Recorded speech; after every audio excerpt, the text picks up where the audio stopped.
먼저 저의 설교를 시작하기 전에 제 설교의 아이디어가 2015년 성서왕국에서 공연되었던 백정 박성춘 장로라는 연극이 있습니다. 거기에서 소스를 약간 빌려왔음을 알려드립니다. 혹시 더 궁금하신 분이 계시다면 유튜브에서 백정 박성춘 장로라고 검색하시면 공연 영상을 보실 수 있을 것 같습니다. 오늘 설교 전에 보신 영상은 3명의 친구들의 이야기를 굉장히 극단적으로 좀 극화시켜서 이렇게 꾸며 보았습니다. 교회 재직들의 자녀로 다니고 있는 친구들은 이제 소문을 통해서 참 그 친구 신앙생활 잘하고 있더라, 그 친구 교회 열심히 다니더라 라는 이야기를 많이 듣게 되는데요. 반면에 재직의 자녀가 아닌 이제 새 친구로 정착해서 교회의 주춧돌로 성장하고 있는 친구들의 이야기는 성도님들이 들을 기회가 없는 것 같아서 저희가 이렇게 영상을 꾸며 보았습니다. 그런데 실제로 우리들의 삶을 돌아보면 이렇게 극화된, 미화된 이 친구들의 삶과 별반 다르지 않습니다. 악기를 배운다고 먹을 것 때문에 또는 친구 사귀로 이렇게 왔다가 예수 믿는 이 친구들처럼 우리도 처음부터 내가 의의 길을 가겠습니다, 거룩한 삶을 살겠습니다라고 예수 믿은 사람 단 한 사람도 없습니다.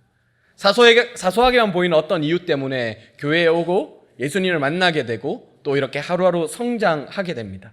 그리고 그 성장하는 공간이 이 교회라는 곳입니다. 그래서 저는 오늘 이 교회라는 곳에 대한 이야기를 좀 나눌까 합니다. 오늘 이 교회라는 이야기를 소개하기 위해서 먼저 나눌 이야기는 한국 초기 교회의 미담입니다. 백정 박성춘 장로님의 이야기인데요. 저도 조선시대에서 잘 아는 건 아니지만 일단 우리들이 알고 있는 정보에 의하면 조선시대 당시에 백정은 사람 취급을 못 받았던, 짐승 취급을 받았던 한 사람으로 알려져 있습니다. 그래서 돈이 많을지라도 귀하 집에 살면 안 되고요, 도포를 두르거나 갓을 쓰거나 혹은 상투를 트는 것도 금지되어 있었다고 합니다. 하물며 노비에게나 혹은 어린아이에게조차도 존댓말을 해야만 했다고 합니다. 평민보다 더 인간 이하의 취급을 받아야만 했죠. 오늘 소개할 박성춘 장로님은 본래 백정 출신입니다. 어찌다 태어나고 보니까 조선시대였고 자신의 아버지가 백정이었습니다. 그럼에도 박성춘 장로님께서 어느 정도 의식이 있었던 것 같습니다. 그래도 내 자녀만큼은 교육을 시켜야 되겠다는 생각을 하게 됩니다. 그리고는 소문을 거듭한 끝에 곤단골 교회에 있는 예수학당에 자신의 아들을 보내게 됩니다. 적어도 예수학당에서만큼은 천민과 양반의 계급 차이가 없다는 사실을 익히 들어 알고 있었기 때문입니다. 예수를 믿기 위해서 전혀 그런 것이 아니었습니다. 단순히 자신의 자녀를 교육시키기 위해서 그 곤단골 교회에 사는 예수학당에 보내게 됩니다. 그렇게 아이를 그 예수학당에서 기를 무렵에 갑자기 청일 전쟁이 발발합니다. 그리고 전쟁통에 콜레라가 전국에 퍼지게 되는데요. 이 백정 박성춘 장로님은 이 콜레라로 인해서 죽을 위험에 걸리게 됩니다. 그리고는 백정과 같은, 짐승과 같은 그런 목숨, 어차피 죽겠다라고 목숨을 포기했을 무렵 이 곤단골 교회의 사무엘 무어 목사님께서 황실의 주치의였던 에비슨 선교사님을 데리고 오십니다. 그리고 에비슨 선교사님은 고종 황제를 실제로 주치하셨던 분인데요. 이분께서 이 백정 박성춘 장로님의 질병을 고쳐주십니다. 그리고 백정 박성춘 장로님은 자신이 왕과 똑같은 대접을 받고 치료를 받았다는 것에 너무 감격합니다. 그러자 에비슨 선교사님도 그리고 이 사무엘 무어 선교사님도 동일하게 말합니다. 그리스도 안에서는 백정과 양반이 없습니다. 우리는 동등한 사람입니다. 이렇게 고백합니다. 그러자 박성춘 장로님은 그런 가르침이라면 나도 믿고 싶습니다. 백정과 양반이 동등한 사람이라는 가르침이라면 저도 믿고 싶습니다 라고 예수에 대한 이야기를 가르쳐 달라고 부탁합니다. 그리고 예수님에 대한 가르침을 점점 받게 되었고요, 세례를 받게 되었고 드디어 곤단골 교회에 등록하게 되었습니다. 그런데 이 곤단골 교회에 등록하면서부터 사단이 발생했습니다. 곤단골 교회에 이제 지체 높으신 양반 어르신들이 드디어 불만을 토하기 시작했습니다. 평민까지는 봐주겠습니다, 선교사님. 백정은 안 됩니다. 선교사님은 미국에서 오셔서 저희 한국의 문화를 너무 모르십니다. 백정은 교회에서 받을 수 없습니다. 그러자 이 박성춘 장로님께서 아니 저는 생명까지 살려주신 그 은혜에 감격합니다. 홀로 예수님을 믿겠습니다. 저는 교회에 나가지 않겠습니다. 이렇게 말합니다. 그러자 이 선교사님께서 아닙니다. 제가 잘못 가르쳤습니다. 이 당신이 잘못한 것이 아니라 이 양반들이 잘못하고 있습니다. 그리고 이 양반들을 잘못 가르친 저의 잘못입니다. 라면서 이 박성춘 장로님께 계속 교회에 나와 달라고 부탁하게 됩니다. 그리고 그 백정이 나오는 꼴을 못 보는 장로님들은 이 곤단골 교회에서 분리하게 됩니다. 그리고 홍문사골 교회라는 새로운 교회를 설립하게 됩니다. 백정 박성춘은 이로 인해 지나친 괴로감에 시달렸습니다. 어떻게 해야 될까 고민했습니다. 그리고는 자신이 입은 은혜를 자신의 친구 백정들에게, 주변에 있는 천민들에게, 노비들에게 하나하나 전하기 시작합니다. 내가 왕실의 주치인 그 사람에게 치료를 받았습니다. 예수 안에서는 백정도 양반도 동일한 사람이라고 합니다. 그러면서 이 홍문사골 교회로 모든 양반이 떠나간 이 남은 곤단골 교회에 온갖 백정들과 천민들과 평민들이 모여들기 시작합니다.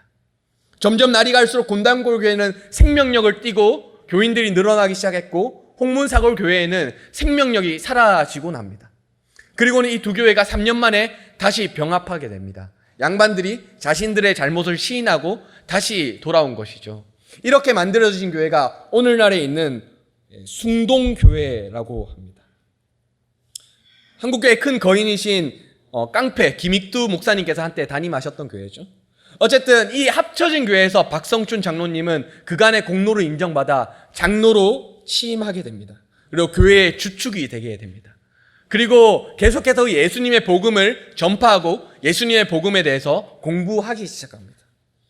그리고 에비슨 선교사 그리고 사무엘 무어 선교사와 함께 이 복음이 이 조선사회에서 어떤 역할을 할지 고민을 하다가 백정이 인간 취급을 받아야 되겠다라는 결론에 합의에 이르게 됩니다.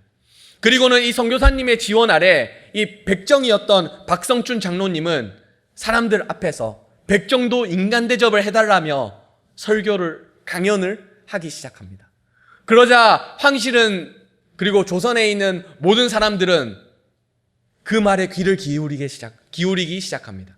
그리고는 백정도 여러분의 자유의지만 있다면 백정에서 해방시켜 주겠습니다. 일반 평민이 되도록 하여 주겠습니다. 라고 이렇게 법령이 시행되고요. 박성춘 장로님은 드디어 평민이 되어서 이제 갓도 쓰게 되고 이제 도포도 두르게 되고 기와집도 사게 됩니다. 이 박성춘 장로님이 처음에 곤단골의 예수학당에 보냈던 그 아들이 누구냐면 박서양이라는 사람입니다. 혹시 아실런지 모르겠지만 드라마 재중원에 나왔던 그 백정 출신의 의사입니다. 이 사람은 의과대학 교수로서 그리고 황실 주치의로서 활약하게 됩니다. 그리고 과학과 의학을 가르치는 일선의 교사로서도 활약하게 됩니다.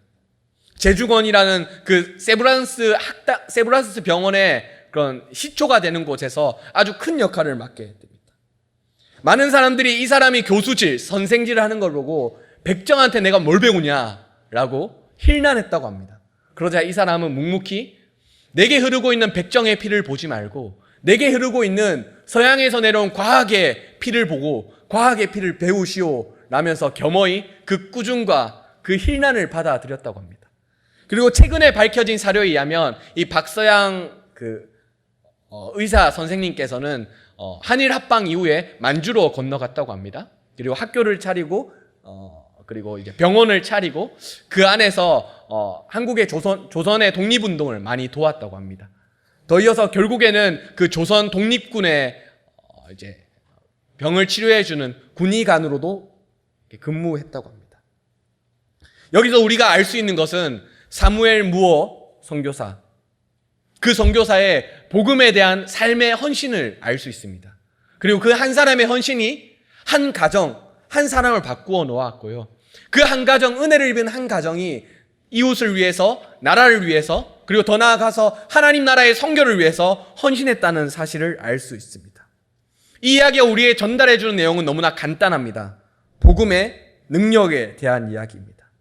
한 선교사가 보여주었던 담담한 그 복음의 실천은 박성춘이라는 사람을 바꿔놓았고 가정과 사회와 국가와 하나님 나라에 큰 영향을 미쳤습니다.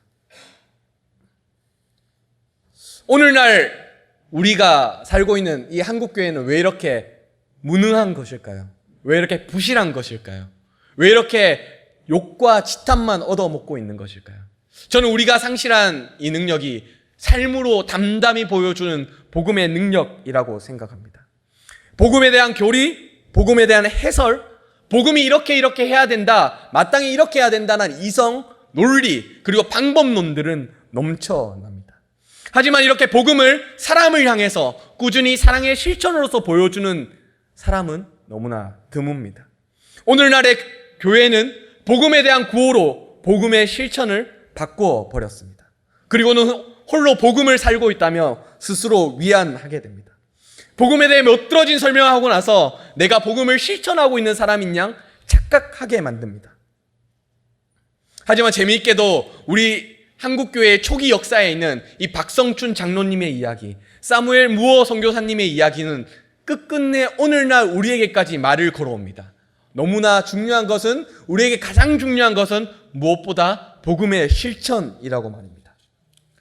저는 유아부, 유치부, 어린이부, 중등부까지는 잘 모르겠습니다. 근데 고등부 그리고 청년부까지는 어느 정도 한 가지 알고 있는 것이 있습니다. 이 친구들이 비판적인 사고를 할 수 있다는 겁니다. 비판적인 사고.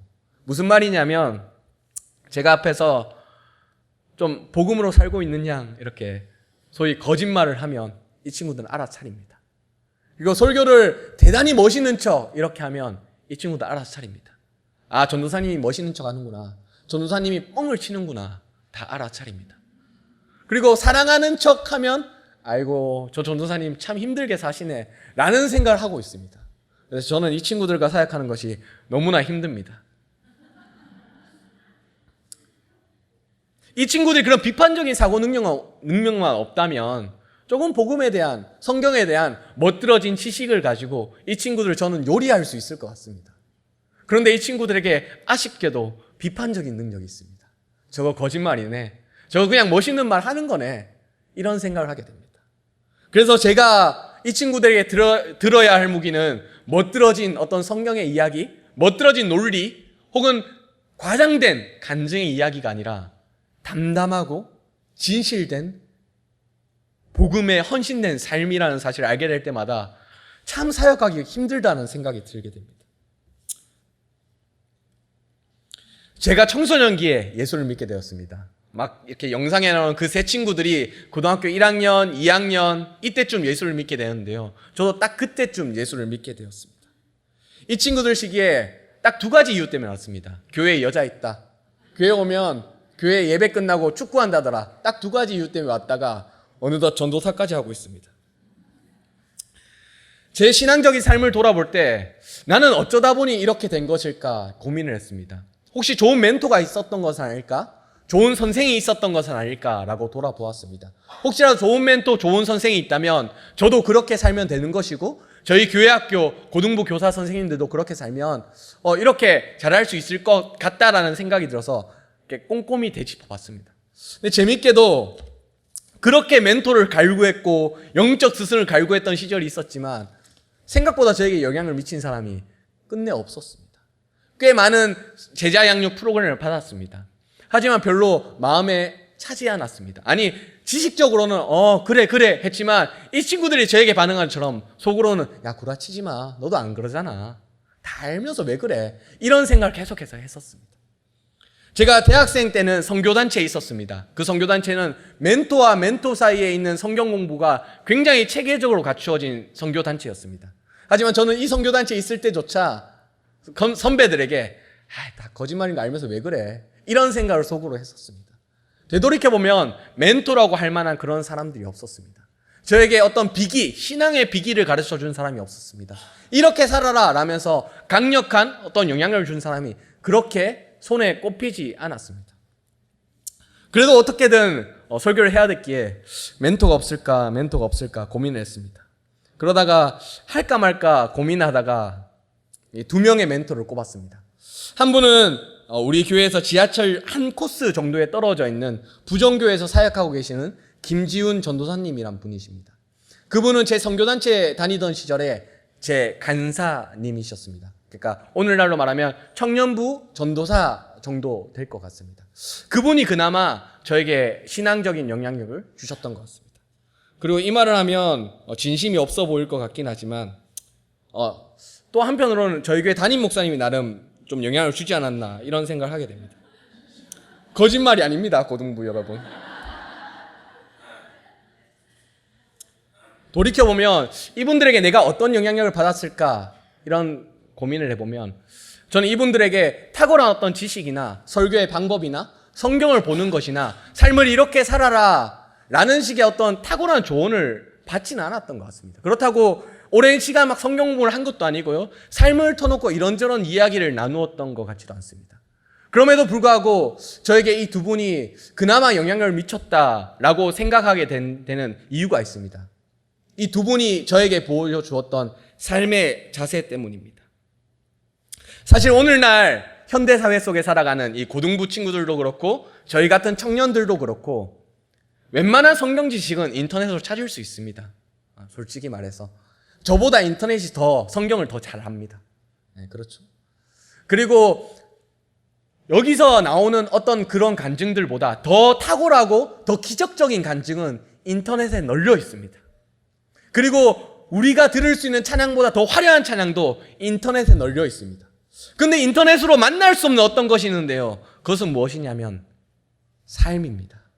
한 인격의 삶입니다. 제가 멘토로 꼽은 이 두 분은 저에게 딱 이런 자세를 취해 주셨습니다. 저는 당신을 믿습니다. 동우야, 난 네 믿는다. 힘들다고? 그래, 기도해 줄게. 힘드세요? 제가 기도해 드리겠습니다. 문제가 발생했다고? 문제 네가 해결할 수 있잖아. 기다려 줄게. 괜찮다. 내가 간섭 안 할게. 문제 전도사님 믿습니다. 전도사님이 잘 하실 것 같습니다. 네가 잘 해낼 수 있을 거라 난 네 믿고 있다. 잘 견뎌낼 수 있도록 제가 기도하겠습니다. 두 분은 사실 저와 읽는 책의 종류도 조금 다르고요. 생각도 약간 많이 다르고요. 세대도 다릅니다. 하지만 이 두 분이 저와는 다르지만 저를 향해 보여줬던 신뢰의 태도, 믿어주겠다는 그 태도만큼은 저의 삶을 움직였습니다. 제가 실수할 때마다, 제가 부끄러워서 숨고 싶을 때마다 이렇게 신뢰하고 있는 한두 사람 때문에 저는 다시 숨지 않고 나올 수 있었습니다. 실패해서 이 삶을 포기하는 게 낫지 않을까라는 생각을 할 때마다 저를 신뢰하고 있는 이 멘토라고 제가 꼽을 수 있는 이 사람들 덕분에 저는 다시 이렇게 전도사로서 사역할 수 있습니다. 그러고 보면 한 사람이 성장하는 데 있어서 탁월한 어떤 가르침, 탁월한 어떤 제자 훈련이 필요 없을 수도 있겠다라는 생각을 하게 됩니다. 오히려 한 인격이 성장하는 데 있어서 더 필요한 것은 신뢰, 믿음, 인내, 기다려줌이라는 생각을 하게 됩니다. 실수할 때, 오해를 살 법한 말을 하고 그런 행동을 했을 때, 눈물을 흘릴 때, 좌절할 때 여전히 그 자리에 서서 난 널 믿는다, 신뢰한다, 너 정도면 충분히 견뎌낼 수 있을 것이다 라고 말하는 그런 한 사람이 우리들의 신앙과 삶을 성숙시켜주는 것은 아닐까, 그런 생각을 하게 됩니다.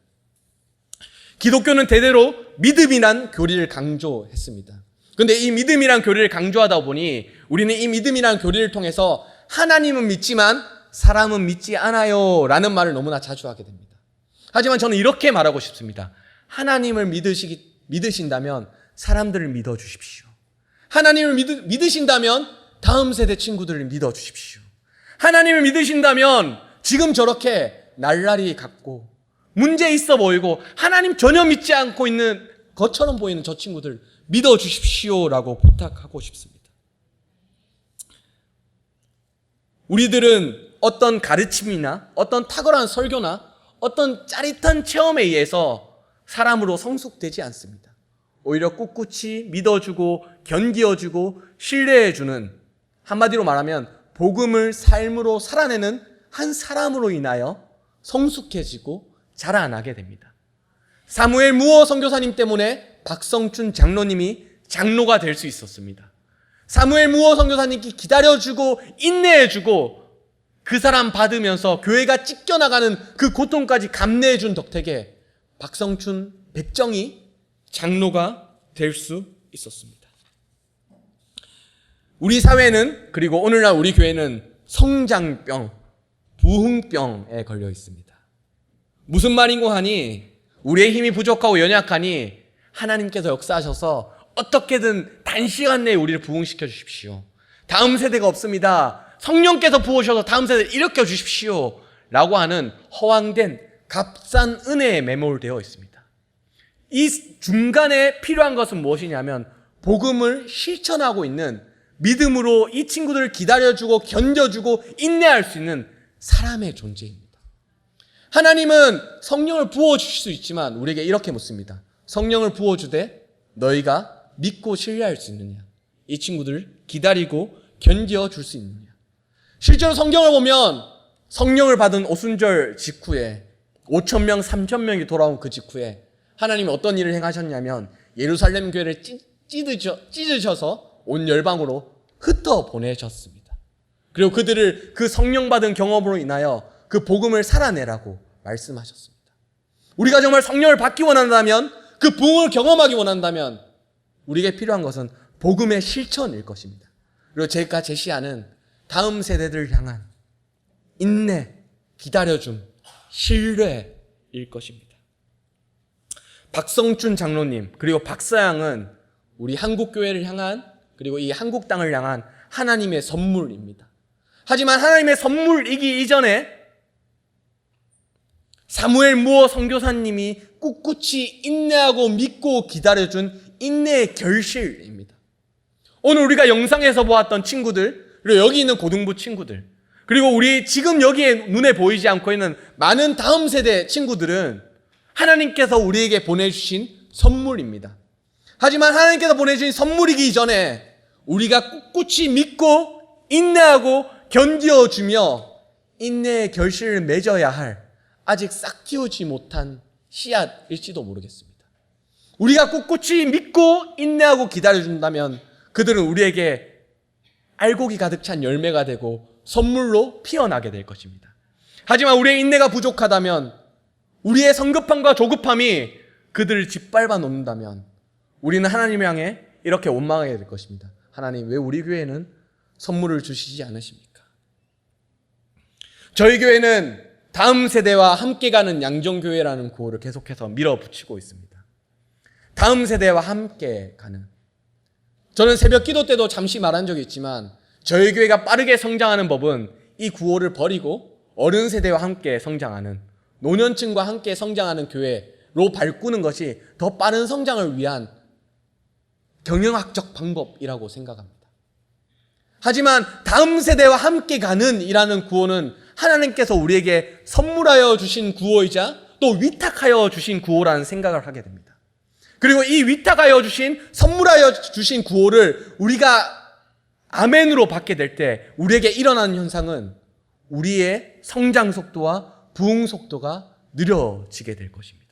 왜냐하면 다음 세대와 함께 걸어가야 되기 때문입니다. 제가 아직 아이를 가져보지 않아서 이런 말하기는 굉장히 쑥스럽긴 하지만 아이와 함께 걸으려면 천천히 가야 합니다. 내가 빨리 갈 수 있다고 먼저 가버리면 아이는 넘어지거나 미아가 되어버립니다. 아이와 함께 걷기 위해서는 천천히 가야 합니다. 인내해야 합니다. 믿어주어야 합니다. 견뎌주어야 합니다. 우리 교회가 정말 다음 세대와 함께 가는 교회가 되기 위해서는 기다려주십시오. 믿어주십시오. 인내해 주십시오. 그리고 그 결실을 꿋꿋한 기도로서 함께 버텨냈으면 좋겠습니다. 기도하겠습니다. 사랑의 하나님, 감사드립니다. 우리가 한국 초기 교회에 일어났던 사무엘 무어 목사님 그리고 박성춘 장로님의 이야기를 알아보았습니다. 사무엘 무어 선교사님께서 박성춘 장로님을 꿋꿋이 인내하고 기다려주고 그렇게 함으로써 참된 결실을 맺게 되었던 것처럼 하나님, 우리 양정교회도 다음 세대에 대한 결실을 맺기 원합니다. 하지만 그 결실을 맺기 위해서는 우리가 조금 늦어지는, 우리가 조금 기다리고 견뎌주고 인내하는 수고를 곁들여야만 할 것입니다. 하나님 우리에게 은혜를 주셔서 우리로 인내하게 하여 주십시오. 하나님 우리에게 성령을 부어주셔서 우리로 견디게 하여 주십시오. 하나님 우리에게 하나님의 성령의 은혜를 내리셔서 인내하고 견뎌내고 버텨서 이들이 자랄 때까지 꿋꿋이 기다려서 인내의 결실을 보게 하여 주십시오. 하나님 우리로 그 길을 걷게 하여 주십시오.